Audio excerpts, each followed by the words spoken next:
Hello, everyone. Nice to be here. I've not been to UIKonf before, and I'm having a really good time so far. So for the last number of years, I've been bouncing around within iOS, kind of looking for the place that I want to be. I decided that I wanted to use my power as a developer for good. I wanted to help the people out there to somehow improve their lives in some way. And I kept trying a few things, and I kept failing at a few things. But about a year ago, I started working at Mozilla. For those of you who don't know, I can't imagine anyone who doesn't know, Mozilla makes Firefox, the web browser. And the thing that really swung it for me to choose Mozilla is Mozilla's mission. Mozilla is a not-for-profit organization. It has two sides. It has the corporation, which I work for, which makes our products like Firefox and Thunderbird. And it has another side of it. It has an organization, a volunteer-led organization that actually goes around the world, teaches people about safety and security on the internet, how to use the internet, and actually kind of even campaigns against governments or with governments in order to get more and better laws surrounding the internet to make surfing the internet for you safe, secure, and easy. And this kind of really fulfilled both my need to be technically challenged and also my need to do a little bit of good in the world. We're a 100% open organization. All of our code, every single line of code that we produce is open source and available online. But not just our code is open source. All of our meetings are open source. You can log into any of our video chats and participate in any of our technical discussions. All of our technical discussions that happen written down happen on publicly accessible IRC channels or publicly available mailing lists. This means that everything we do fully in the gaze of the public eye. We cannot lie to you. We cannot hide things from you. You can see exactly what ships in all of our products at all times. One of those open source projects that we have is a browser engine called Gecko. Gecko forms the basis of all of our Firefox applications.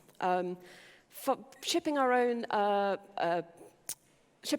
browser engine enables us to implement web standards in a way that fulfills our mission to make the web safe, secure, fast, and open.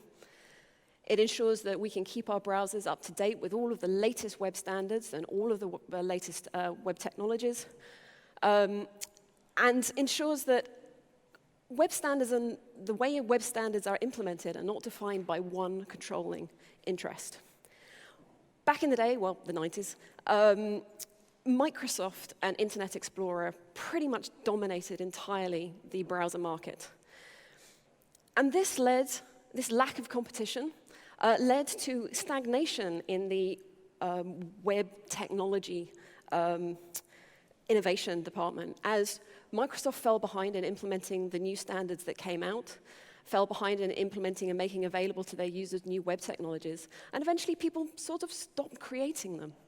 And we went through a period of stagnation on the web until browsers came along like Opera, like Firefox, that came up with competing browser engines, fully implementing web standards, and forcing Microsoft to actually start ensuring that their browsers were as secure and as feature-capable as the other browsers on the market. It's still pretty bad, though. You ask any web developer you know about developing for Internet Explorer, you'll probably get an hour's worth of evil ranting from them. But it's an awful lot better, and what IE today is actually pretty competitive.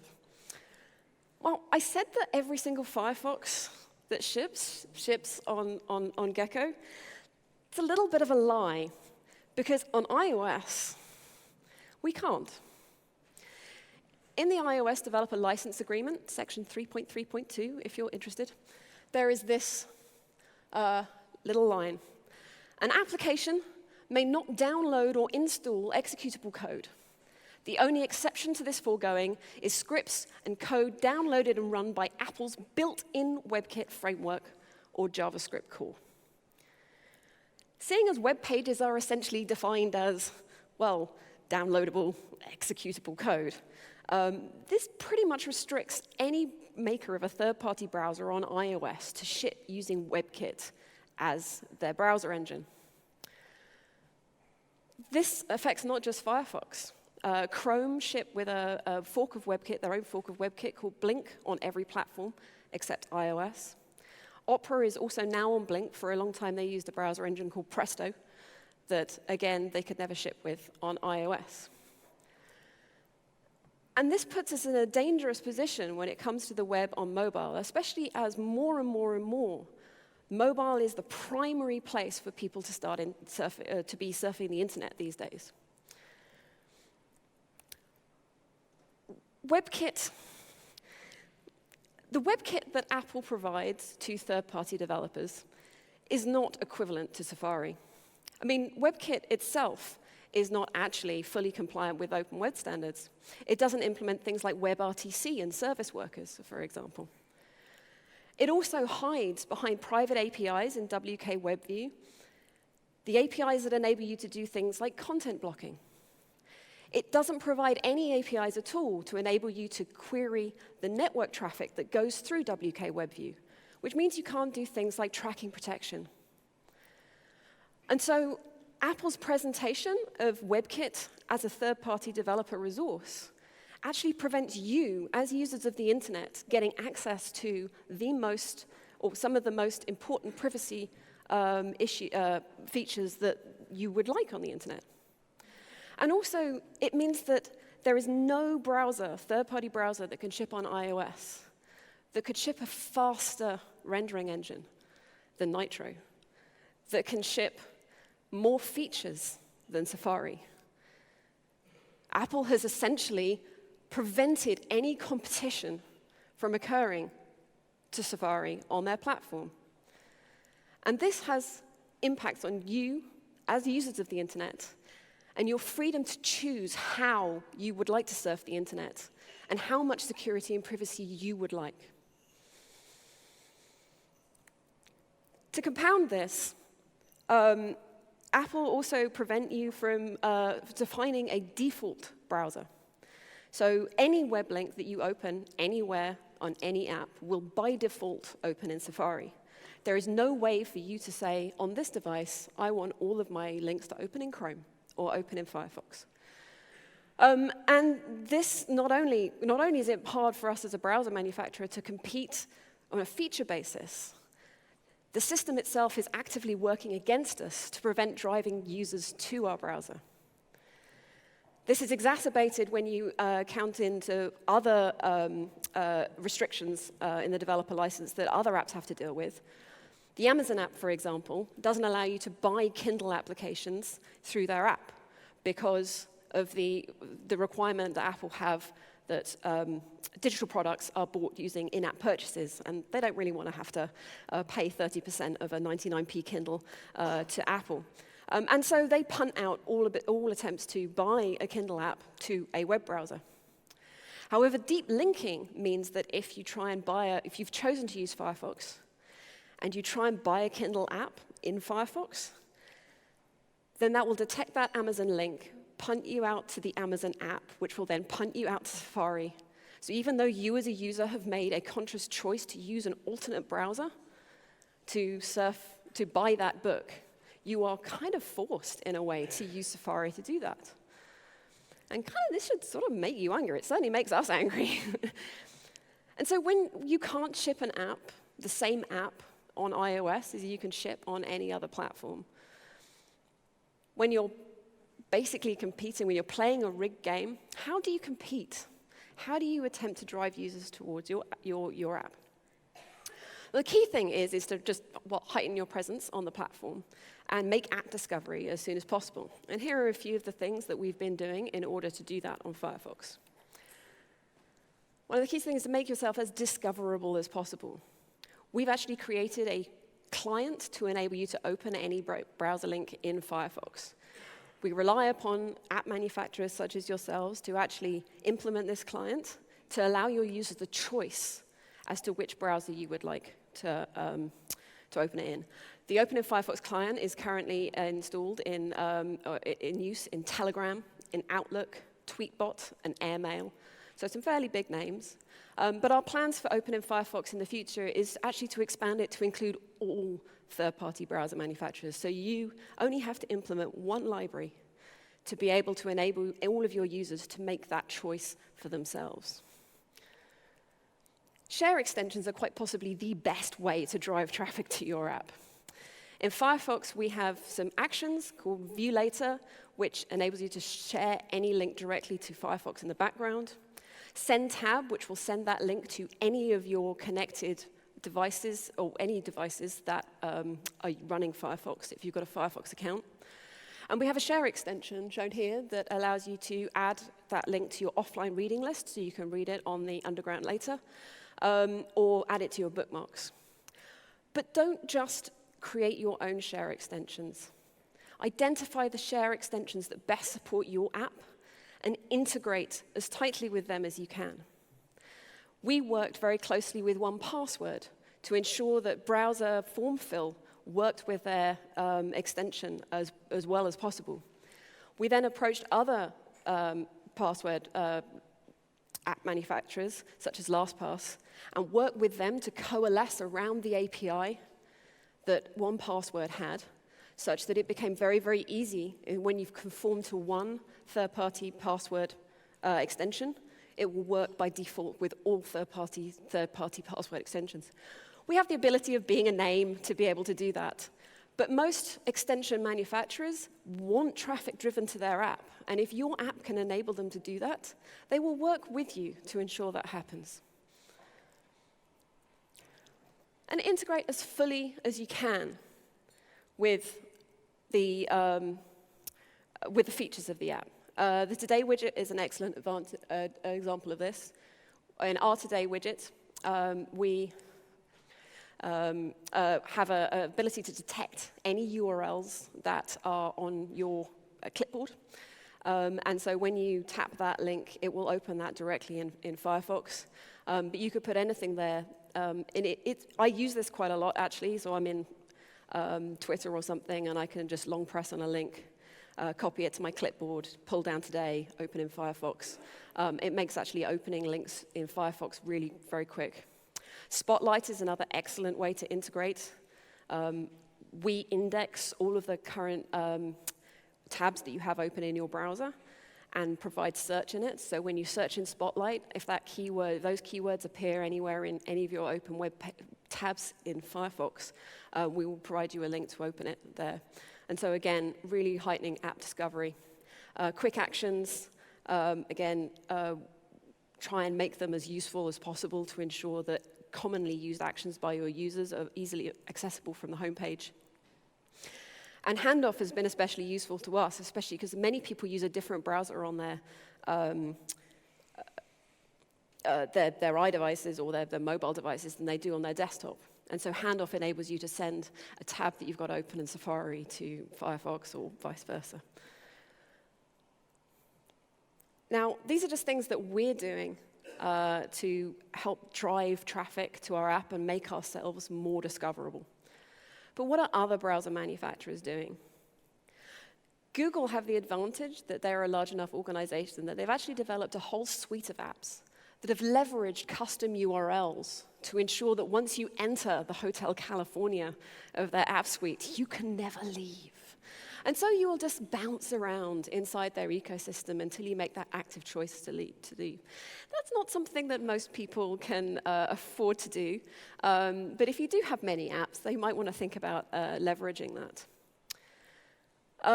The other icon is actually for a web browser called Brave, which is yet to be released. What Brave have done is they have actually forked Firefox for iOS and re-implemented the tab using UI WebView instead of WK WebView. UI WebView actually has the hooks for network inspection and content blocking that WK WebView doesn't. And so you'd think, easy trade-off, right? You get all of this extra functionality. But what you don't get is some of the features that WK WebView give you. UI WebView has a scroll rate far below the 60 frames per second that you would expect from a performant app on iOS. its Nitro JavaScript engine is kind of clocked down. So any JavaScript that gets executed in a UI WebView will be executed far slower than it would do in Safari or anything implicated with WK WebView. There's no script messaging hook, so you can't inject JavaScript into your page in the same way to do things like form fill for passwords. And it doesn't have the rendering or playback capabilities to enable for really fast rendering of images and playback of a video that WK WebView have. Until very recently, Chrome shipped using UI WebView, but they made a decision earlier this year to release a new version that ran off WK WebView. So we're not the only browser manufacturers who have decided that the trade-offs are actually not worth the performance hit. Also, I suspect that very, very soon we'll be seeing Apple deprecating UI WebView in favor of Safari View Controller and WK WebView. And so I think it's a risky strategy to try and base a whole new browser on what's potentially going to be a legacy technology. But the primary thing to do when you're playing against a stacked deck is to try and differentiate yourself. If we cannot be a fully featured web browser, can we think of ways to bring the internet to you in a different way? Give you a reason to come back to the app that is not just about searching for a web page. I mean, one thing we can do is we can work on we're looking at how we can ship add-ons with Firefox. Add-ons are downloadable little bits of JavaScript that you can install into your browser and add extra functionality. Chrome no longer doesn't ship on iOS with extensions, and Safari doesn't ship on iOS with plugins. So this is something that would differentiate ourselves between other major browsers. But there are restrictions placed in the developer license, again, about utilizing third-party app stores within your app. And it is as yet unclear, we haven't been able to get an answer either way from Apple as to whether or not an add-on store would be considered a third-party app store. Some smaller browsers have actually managed to ship with add-ons, but we're not entirely sure whether they've just slipped through review and it's not been discovered, or whether this means that it's officially sanctioned, and we haven't been able to get an official answer. We try and personalize our browsers by maybe adding themes like you get on desktop Firefox, customizable menus and toolbars so you can decide which browser functionality you want directly in your toolbars and which ones you want to go to a menu for, or have user customizable dynamic quick actions so they can decide which actions they want from the home screen. But we really need to become more than just a browser. And so we're looking at utilizing our current built-in form password management tools to create a password manager extension so you can use the passwords and logins you've saved through Firefox on your desktop or any of your other devices in any app on iOS. We're looking at how to amend the start page, so that page you first see when you open a new tab, to leverage categories to help surface new content when you search for information. Or maybe we can rethink entirely the way you perform a search, perhaps by using chat or messaging as a different way of interacting with the internet to provide information. But possibly, what we really need to do is change the definition of winning. Let's have a look at what Mozilla's mission is again. Mozilla's mission is about creating an open, accessible internet as a global public resource. It's about ensuring individuals' privacy and security on the internet and ensuring it is fundamental and non-optional. It's about ensuring interoperability between resources using free and open software in a transparent community. Maybe we can use this mission to guide us, to help shine a light on the dark places of Apple's API, to highlight the inequalities, and to use our power to put as much pressure on the big boys as we can to change their ways. One step we've done to do in this direction has been to develop an app called Focus. Last year at WWDC, they announced content blocking and tracking apps you could create and distribute. And so we created one of these. It's called Focus. It blocks a whole range of trackers and web fonts. It increases privacy and boosts page load speed times and lowers your mobile data usage. When we launched, however, the conversation was less about the capabilities of Focus and more about the fact that Mozilla has released this app that works in Safari but will not work in Firefox because the hooks that are provided to access this information is only available in Safari and Safari View Controller. And so we've learned that we can use our name and our reputation to start conversations, to put pressure on the big boys, to throw our weight around. We're in the game now. It may be rigged, but our voices are loud, and we have a large and passionate community behind us. So we will keep on fighting, and we will keep on making whatever changes we can. You, as users of the internet, can help us by going onto WebKit's, Bugzilla, or Radar and filing bugs against things like private APIs for content blocking, the lack of APIs for things like network inspection, and the damage that does you in your choice and how secure and safe you want to be on the internet. Or you can choose to become a contributor. As I said, Firefox for iOS is 100% open source. You can download and inspect our code at GitHub. You can join the conversation that we have as developers, either on our mailing lists or in that IRC channel. We all hang out in Hash Mobile. Or you can just simply choose to become a beta tester. Sign up at that web link and get access to the early versions. And as a very, very, very minimum, I have a bunch of stickers here. So Firefox, and this is Firefox Nightly, so kind of developer edition. Just come and grab one, stick it on your laptop, spread the word. Thank you very much for listening, and I wish you a safe and happy surfing on the internet experience.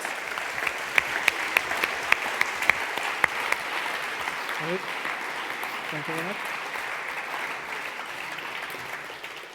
Do we have any questions for Emily? Yep, here you go. Thanks so much for your talk. That was fascinating. Are there, besides just competition, it seems like Mozilla is very focused on just having competing browsers being a way to protect the rights of people who use the internet. Are there things other ways that can be done, like laws or something from a public standpoint as opposed to private solutions? Yeah, I mean, so there are things that Mozilla is involved in, the foundation is involved in.